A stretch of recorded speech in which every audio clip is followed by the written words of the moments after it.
Two Brothers Off Script here. I'm Ryan. I'm Jerry. And today we're going to be talking about what's going to be on your gravestone. Which is a little morbid, but it's okay. It's really, does anybody care? It's kind of a big if deal. I was dead, I don't think I'd care. Well, you don't when you're gone, that's for sure. But I think the idea of, that you matter enough to people that, they care, that they have something to say about you as a person.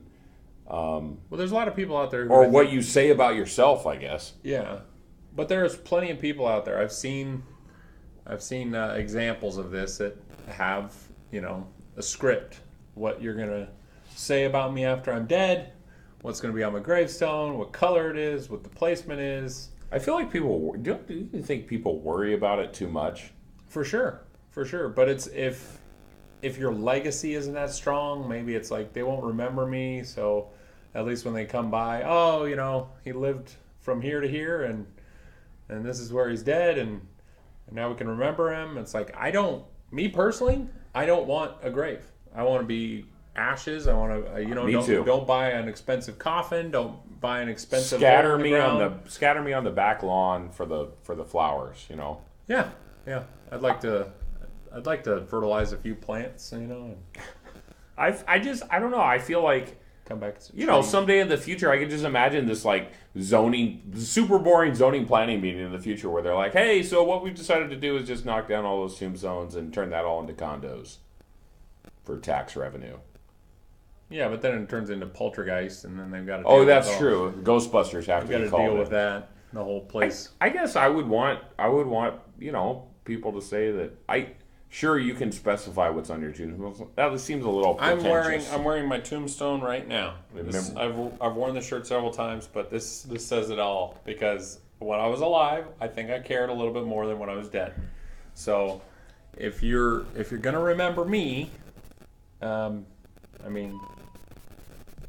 what you got to do. But this is my last will and testament, in a sense, for what to do with my body after I'm gone. I honestly will not really care.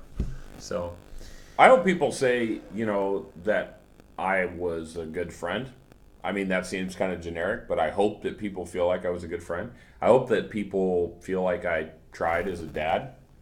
Well, your kids would have that opinion, or they wouldn't. They wouldn't. And I hope that my wife thinks that at the end of you guys aren't all going out together in a fiery blaze? No, I don't think so. It's not a cooking. No, I don't cooking accident. I don't think so. But I definitely feel like I want the people that I love to, to your point, to kind of miss you when you're gone. And yeah, it's something that we say so casually in conversation, like, oh, I missed you. I haven't seen you. Yeah. And sometimes we talked last week about these things we do to say to be polite and to just make it the right way to say it. But do you miss me when you've been away from me for an extended period of time? We see each other about once a week. We shoot the videos. We hang out. I don't miss you. I don't miss you either. I feel like we talk plenty. We wrap it up at the end of it. That's it. There's no more. Before we shoot every video, we have. I mean, you nearly drowned. I think I would miss you. 10 or 15. You fell off the dock and drowned. I'd say, oh man, we didn't do any backup episodes. There's a tragedy, and there is a tragedy. You pointed out, like when you're thinking, hey, I'm going to lose somebody, that's important to me in my life, or somebody I love, or my parent, grandparent, so, somebody you're in a relationship with, your child. It makes you super selfish. It makes you start thinking about yourself and what's going to happen to you, and how everybody's going to feel about you. And that's I do know people who regret, right? People who had the opportunity, and this is important. They have the opportunity to invest in time in a relationship, a friendship, go see your grandparents one more time, and they make the choice not to. Right. They make the choice to buy something else. They make the choice to spend the money on something else. They make the choice to not take the time off work. Yeah. And they make the choice to not make relationships important. And then when they lose those people, it is a tragedy. It is sad. But it's a choice. if you like in our situation, I would say right now, my relationship with Ryan is the best it's ever been in our entire life. Because when we were little, I beat him up, and when he got bigger, he didn't get beat up anymore. But he was bigger, and he was mad about getting beat up when he was younger. And then I moved away for like a decade, and then I came back, and now we talk every week about, real stuff. If I croaked on the boat launch, I busted myself on the boat launch. Don't step on algae. Safety tip of the week. I would, I would be gone, and yeah, Ryan would say, hey, maybe we didn't do something that we thought we could do, but we have over the last year, we've created something that's going to last beyond my time. Yeah, in that situation. I think we're a little ways away from it, but eventually YouTube's memory banks are going to fill up, and they're going to start cutting Sure. content. So you guys got to subscribe, man. Let us like the videos so we actually can live on. We can live on digitally forever. for a little while. I feel like it gets tossed around so easily. Oh, I missed you. When really, oh, I missed you is basically, hey, so what have you been up to?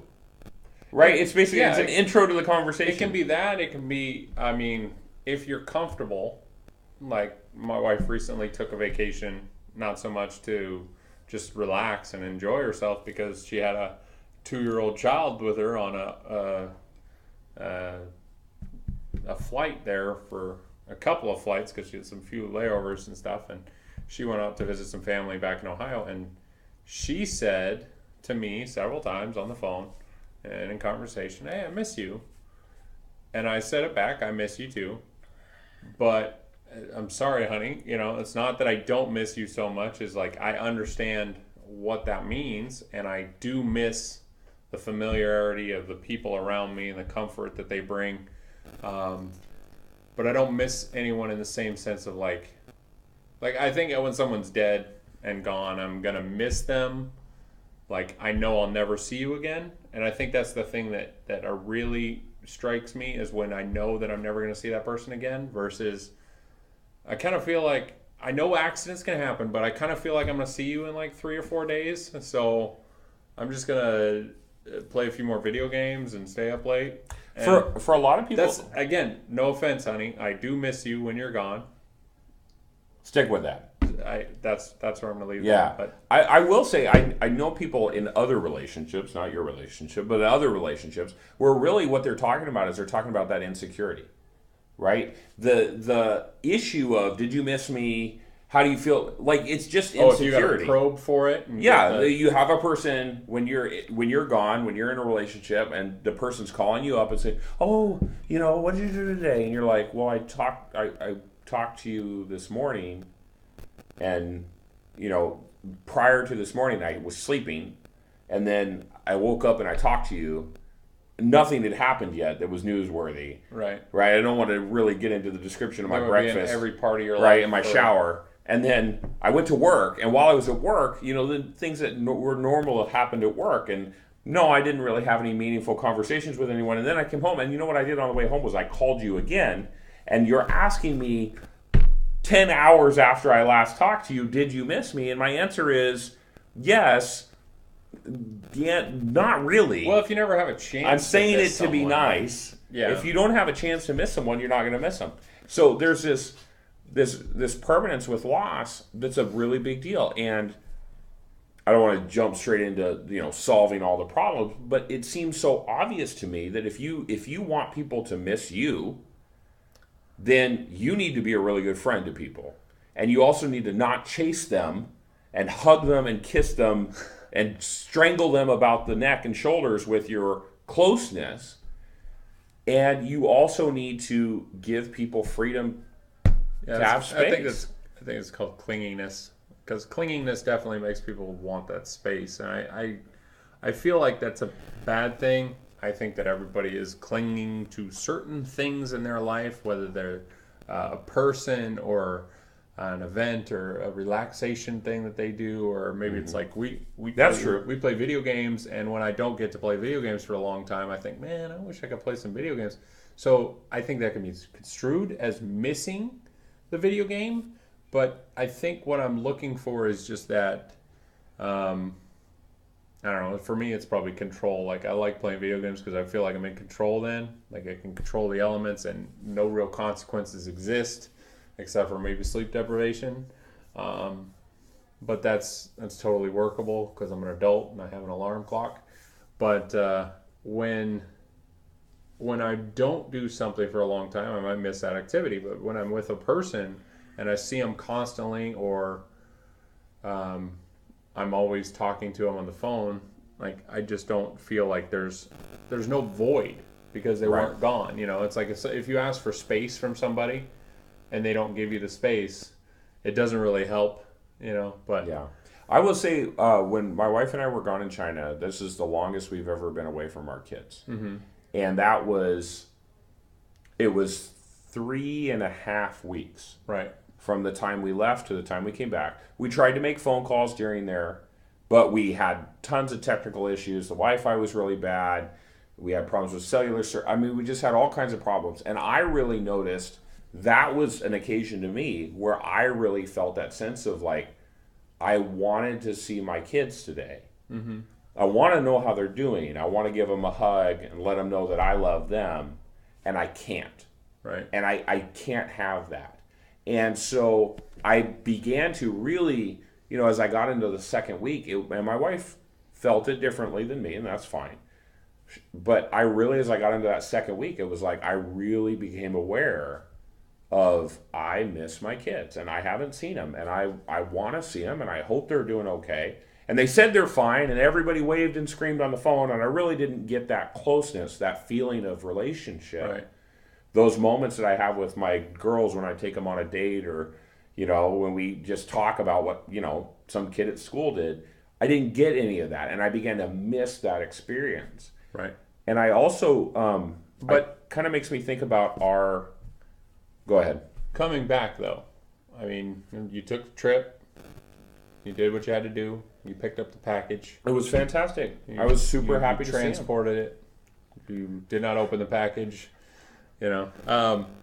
But you got to see your kids. Like now, you came back, and then you drove for Yeah, I like flew 12 hours, slept 1 hour, drove 4.5 hours, and then got my kids, slept another 3 or 4 hours, and then drove another. It took 7 hours to get back. so like That was a very long couple days. yeah, But you lost your phone. I lost my phone. Yeah, I missed my phone. I lost my Kindle. So anyway, Did you lose that too? yeah, I did. Oh, bummer. I'm gonna try to buy another one actually. They're really It's in the house. they're Somewhere. really cheap. It's in the house somewhere. Well, you don't have to buy one. I can't find it. It's been 3 weeks. Look under the bed. So, I did want to mention something that has stuck with me personally for a long time. When we were young, we lost a cousin. He was 4 years old, and he passed away. And it was I think it was the first funeral I ever went to. it was. I mean, that's horrible. Okay, and I'm still not okay with it. And I'm still bothered when my kids get around water because of how he passed away. And I feel, when I think about him, I feel a genuine sense of loss. That he didn't get to have the life that he was entitled to. And so, as I think about that situation and the idea of missing people and losing people, it really makes me value how frail we can be and how serious it is to value the time you have. Yeah. And to, when you have the opportunity to take the trip to go see grandma and grandpa or your mom and dad or your friend or your best friend, when you have the time to invest in relationships, or you have the opportunity to invest in stuff, invest in the relationships. Your life will be more meaningful for it, and people will care about you when you're gone. Yeah. So, as the cup says, keep calm and enjoy life, And yours says, Keep calm and follow your dreams. do those things. You might, I mean, the keep calm part is pretty important for the chaotic nature of this world, but you can take a lot of joy out of the people you can take joy from the people that are around you and out of the people that are around you by how you act. You can either be a joy suck or you can be a joy haver, I guess. So try this. Technical term. So many words. Just, think about what might be on your gravestone when you're gone. If you weren't the one writing it, somebody had to, and Yeah. what are they going to put down there? So, I mean, maybe leave a comment down below. Yeah. As corny as that is. And think about the person you want to be, right? Yeah. Even if you recognize that you're not where you want to be now, maybe you've let relationships go or not prioritized relationships when you could have. It's never too late to make that change and start to try with the people that are in your life now. Yeah. So, hard topic, but it's really important, I think, to think about and talk about the hard things sometimes. Yeah. So, thanks for watching, guys. Have a great week. Bye.